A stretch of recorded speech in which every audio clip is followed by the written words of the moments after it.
দরজা খুলে অপু অফিসের উদ্দেশ্যে বের হতে চমকে উঠে দরজার সামনে দাঁড়িয়ে গেল। সিঁড়ি বেয়ে হেলে দুলে আস্তে আস্তে লিফটের দিকে আসছে জোনাকি ভাবি। অপুকে দেখে মুচকি একটা হাসি দিল। অপু এমনিতেই আগে থেকে জোনাকির উপরে ক্র্যাশ খেয়ে আছে। জোনাকির হাসি দেখে তো মনের ভেতরে লাড্ডু ফুটতে লাগলো। জোনাকির পা থেকে মাথা পর্যন্ত বারবার তাকাচ্ছে আর কামনা বাসনায় উন্মাদ হয়ে উঠছে। জোনাকিও রোমান্টিক মুডে আস্তে আস্তে অপুর সামনে এগিয়ে আসছে। এমন সময় বাসার ভেতর থেকে একটা হাত বের হয়ে আসলো। অপুর কলার ধরে কিছু বোঝার আগেই টান দিয়ে বাসার ভেতরে নিয়ে দরজা বন্ধ করে দিল। জোনাকি কিছুটা অবাক হয়ে গেল। অপুকে টানতে টানতে ড্রয়িং রুমের ভেতরে ঢুকিয়ে রাগান্বিত হয়ে চোখ বড় বড় করে অপুর দিকে তাকিয়ে অপুর স্ত্রী ইভামণি বলল, কয়লা ধুলে কখনো ময়লা যায় না, তোমার স্বভাবও কোনোদিন ভালো হবে না। অপু কাপা কাপা গলায় বলল, আমি আবার কি করলাম? আমি তো অফিসে যাচ্ছিলাম। তুমি জোনাকি ভাবির দিকে হা করে তাকিয়েছিলে কেন? আর জোনাকি তোমাকে দেখে মুচকি মুচকি হাসছিল কেন?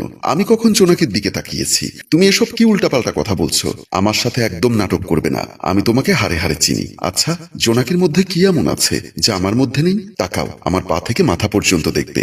যেভাবে এত সময় জোনাকিকে দেখেছো, আমি তো সব সময়ই তোমাকে দেখি। বিশ্বাস করো, আমি আর কাউকে কখনো তোমার মতো করে দেখি না। আবার বলছি, নাটক করো না। একটু আগে বাসা থেকে বের হওয়ার আগে তোমার সাথে আমার কি হয়েছিল একটু মনে করে দেখো তো।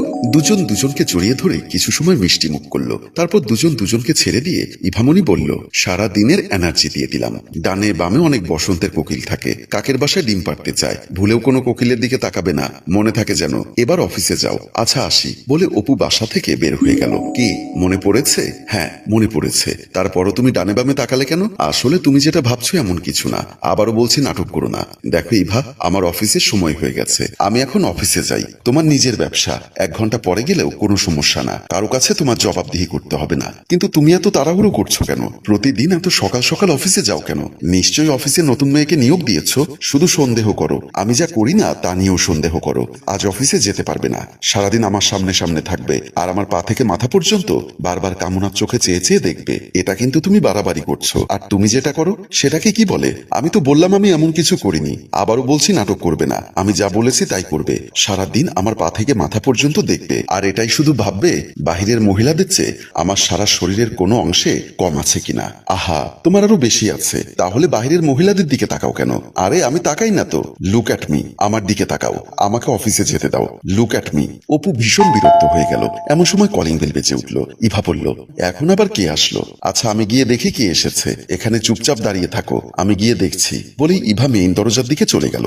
মেইন দরজা খুলতেই জোনাকিকে দেখে ইভা কিছুটা অবাক হয়ে গেল। জোনাকি হাসি মুখে বলল, ভাবি আমি অনেক সময় বাইরে দাঁড়িয়েছিলাম, শেষ পর্যন্ত কলিং বেল টিপতে বাধ্য হলাম। আপনি বাইরে দাঁড়িয়েছিলেন কেন? আর এখন কলিং বেল টিপছেন কেন?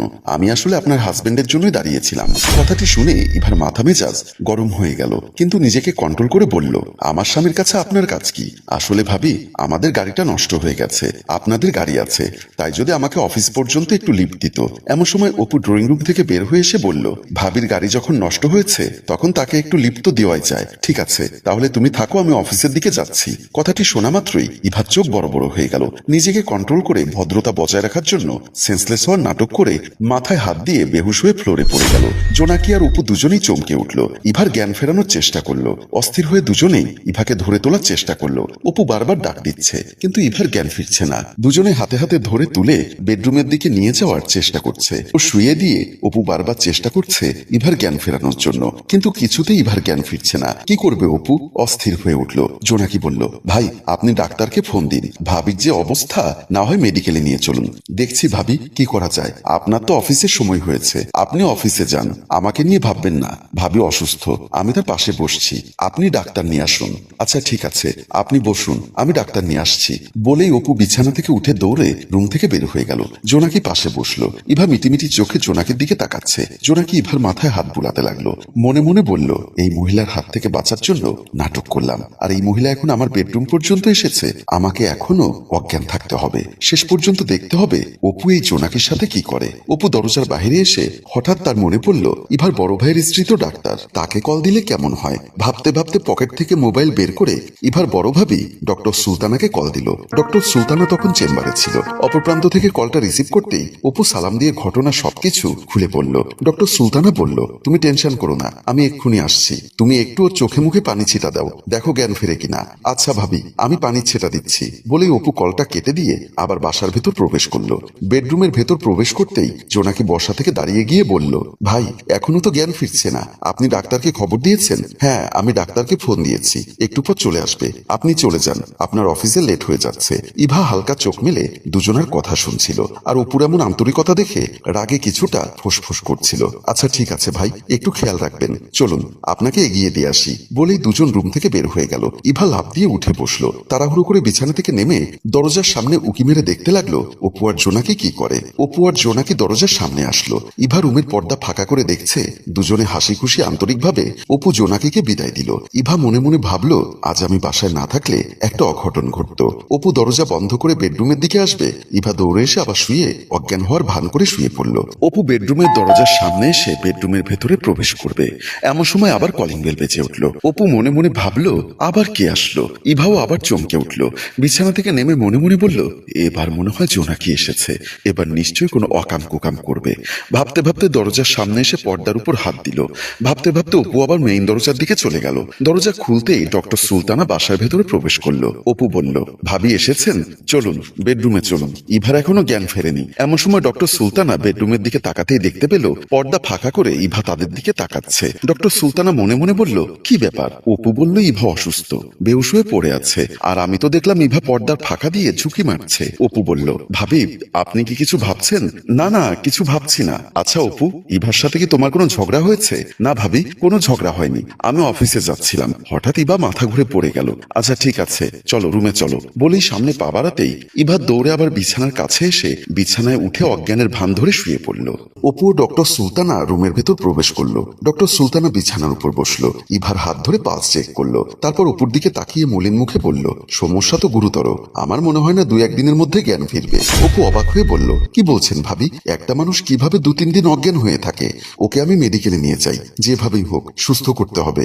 আহা, আমি ডাক্তার, আমি তো রোগীর পালস দেখেই বুঝতে পেরেছি ও মারাত্মক রোগে আক্রান্ত। তুমি একটা কাজ করো, ও বেহুশ পড়ে থাকুক, তুমি আর আমি ভালো কোনো রেস্টুরেন্টে গিয়ে আজ দুপুরে লাঞ্চ করে আসি। ভাবি আপনার মাথায় কি সমস্যা হয়েছে? আমার স্ত্রী অসুস্থ, আমার স্ত্রীকে ফেলে রেখে আমি আপনার সাথে দুপুরে লাঞ্চ করতে যাব? ভাবির এমন কথা শুনে ইভার আগে যেন গড়গড় করছে। ডক্টর সুলতানা আবার বলল অপু, আমি কিন্তু ইভার থেকে কম সুন্দরী নই, আমার মতো সুন্দরীকে নিয়ে কতজনে হোটেলে যেতে চায়, তুমি আমাকে নিয়ে চাইলেই যেতে পারো, কেউ জানবে না। ইভা তো অজ্ঞান, এটা অনেক বড় একটা সুযোগ, তা না হলে তোমাদের গেস্ট রুমেও আমাকে নিয়ে যেতে পারো। ডক্টর সুলতানের কথা শুনে অপু হা করে তাকিয়ে রইল, কি বলবে ভাষা খুঁজে পাচ্ছে না। কিন্তু ইভা আর সহ্য করতে পারল না, লাফ দিয়ে বিছানা থেকে উঠে দাঁড়িয়ে হুঙ্কার ছেড়ে বলল ভাবি, তোমাকে আমি খুব ভালো মেয়ে মনে করতাম, কিন্তু তোমার চরিত্রে তো সমস্যা আছে। ছি ছি, তুমি শেষ পর্যন্ত আমার স্বামীর দিকে নজর দিয়েছো। ইভাকে সুস্থ দেখে অপু অবাক হয়ে তাকিয়ে আছে, আর ডাক্তার সুলতানা হাসতে হাসতে বলল অপু, এবার বুঝতে পেরেছো, সুস্থ মানুষ যদি অজ্ঞান হওয়ার ভান করে তাকে তুমি 2-3 দিনে কেন 2 সপ্তাহেও জ্ঞান ফিরাতে পারবে না। ইভা অজ্ঞান ছিল না, ও নাটক করেছে। ইভা বুঝতে পারলো তার ভাবি এত সময় যা করেছে তার জ্ঞান ফেরানোর জন্যই করেছে। ইভা খুব লজ্জা পেল। অপু বলল ইভা, ভাবি এসব কি বলছে? তুমি কি তাহলে অজ্ঞান হওনি? তাহলে এত সময় নাটক করলে কেন? ডক্টর সুলতানা বলল আমি যতটুকু বুঝলাম ও তোমাকে প্রচন্ড ভালোবাসে আর সন্দেহ করে। ভাবি এটা ঠিক কথা, ও আমাকে প্রচন্ড সন্দেহ করে। কি ব্যাপার ননদি, আমার ননদ জামাইটাকে সন্দেহ করে কেন? এবার কি বুঝতে পেরেছো আমার মতো সুন্দরীকে নিয়ে তোমার স্বামী গেস্ট রুমে যেতে চায় না? তোমার স্বামী কতটা লয়াল? ইভা মাথা নাড়িয়ে বলল হ্যাঁ ভাবি, বুঝতে পেরেছি। বুঝতে পারলে একটা কথা বলি শোনো, অতিরিক্ত সন্দেহ কিন্তু হিতে বিপরীত হতে পারে, তাই সন্দেহ করো কিন্তু অতিরিক্ত নয়। অতিরিক্ত কোনো কিছুই ভালো না।